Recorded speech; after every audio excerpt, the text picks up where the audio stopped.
but where were you born and raised, Tim? Same thing, man. I was born in Peoria, Illinois, and then I followed my dad's band, man. So they just did local gigs like in Chicago, and they went far as like down south, like St. Louis, maybe.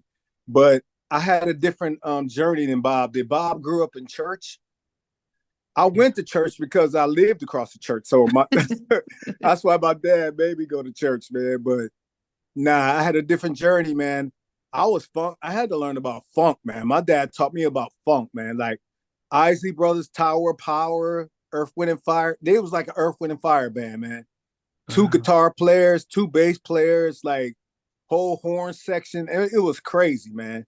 Like for Wow. real, if they could have made it, man, but they was just scared to journey out. So I just took, you know what I mean, what I saw, and I said, you know what? I want to be a producer, man. So And why a eventually I met, producer? huh? How? Well, most people won't think about producers. I think since the '90s, most people would. The producers became more prominent, but back then, Quincy Jones even wasn't someone that we would think about. So, why would you think about being a producer? I think because when they because they practiced in my basement, right? So I Yeah. would get on a drums, get on the bass because they used to leave their stuff for the next day. So I Okay. used to leave the guitar there, you know what I mean, the bass there, the drums. And the first thing I start messing around with was drums, man, when I was like 5 years old. Then it went to the bass, then it went to the guitar. So, I ended up playing like what? I don't know, like 10 instruments before I was 8. Wow. So my dad played the trumpet, right? So he came on and he heard me playing his trumpet. He was like, "What you doing?" And I was like, I'm playing. He was like, "How?" So I was playing to one of Herb Albert's songs. He was like, "How do you know how to play that? And you don't even know what you're playing, man." I'm like, "I don't know. I guess it's by ear." He was like, "You know what, man? I'm gonna put you in school, man, because I can't have no son, man. I ain't gonna have no son like knowing how to play by ear and don't know what he played." So he put me in school, man, and all that. Now I was the youngest one in school, man. I was the youngest one that knew how to play all these instruments, but I didn't know what key I was in. I didn't know Okay. none of that stuff, man. My dad, I'm glad that he got me in, man. So, I was able to. But then at first I was producing by myself, you know what I mean, for a long time. And I met this guy, his name was Gerald. So I was working with him before I even knew Bob. So he taught me how to record. So I started doing stuff on my own, right?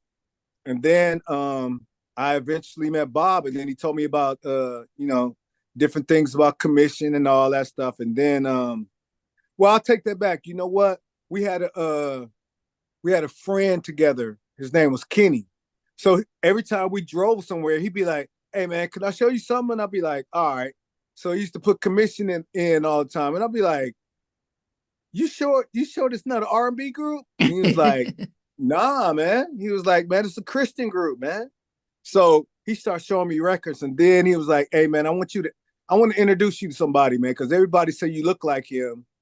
And it was they was like, between you and this guy right here, that's who everybody be talking about in Peoria, who's the best in Peoria at playing and all that. So Okay. we was at the mall one time. So he was like, "Hey, remember that I was telling you about that guy?" And I'm like, "Yeah." He's like, "There he is right there." So Bob was downstairs and we went downstairs. And then that's when me and Bob met, man. And I told Bob to come to the crib. He came the week after that, and we was like linked like this ever since, man. You know what I mean?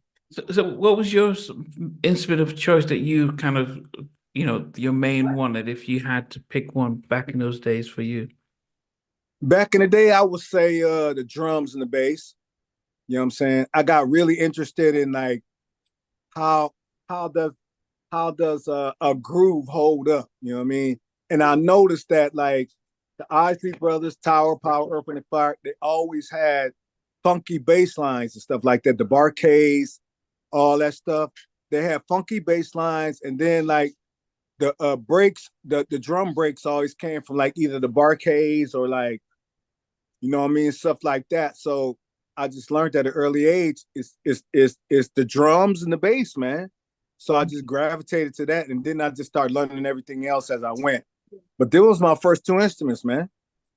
Drums and bass. Was singing ever a part of something that you did, or?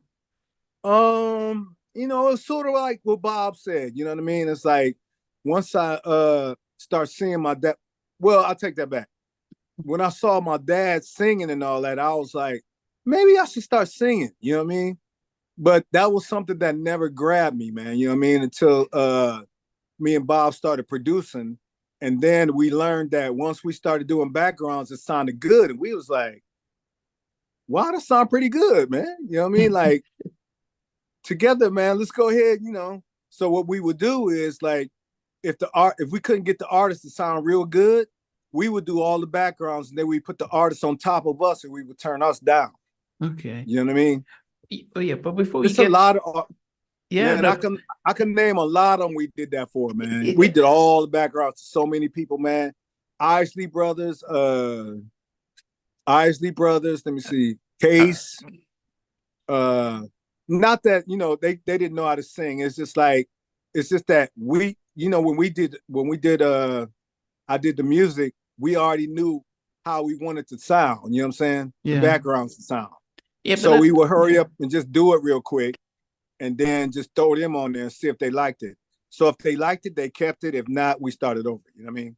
And that's not too dissimilar to what Babyface or Teddy Riley would do, because you could always hear Face background of any song he produces, or Teddy, you could always hear his sort of little background. So I guess it's, you know, and I think I was listening to, and I'll go later on to talk about Bobby's Forever album, and I could hear the same backgrounds that are very on Forever and other tracks that seem similar to some that you've done on other things. Was that you guys on the background on Forever? Let me see. I think that was Boo Boo on that, man. Derek Colbriff, that used to be in Dallas's group, Highland Place Monsters. Okay. Remember Highland Place Monsters? Yeah, Remember that group? Yeah. So we always used to use Boo Boo, man. He was, when I tell you, man, he's an Atlanta legend, man. I mean, even Babyface was like, that's my favorite singer, man. So we used him for everything, man. I don't care what it was, man. Okay. He would be on the other side of town, man. We would call him and be like, hey, Boo Boo, where you at, man? He'd be like, I'm on the other side of town, man. We like, hey, man, we need you, man. And we ain't gonna start until you get in the studio. That's how bad that, you know what I mean? Because we got used to his sound on our records, man. Yeah, that's the thing, because you guys had you had, what about with Jon B? They Don't Know. Was that because he was telling me that he was stacking his vocal, you guys stacked his vocals to do the chorus for They Don't Know? Yeah, that was Jon by himself. We just kept stacking them, and it turned into him, man. At first we was thinking about it. We was like, okay, if need be, we'll do it, but he's so good, man. We didn't need to do that. He's really, he knows his craft really well, man. So we didn't even have to even do that with him, man. He just, I don't know, man. He just knew what he was doing, man. So we would throw a note at him, and then he just, you know what I mean? We'd be like, hey, try this, man. He just stack it all up, man. You know what I mean? So some artists know how to do it. A lot of people don't, man. It's an art to that, man. It really is. It's an art to stacking that up.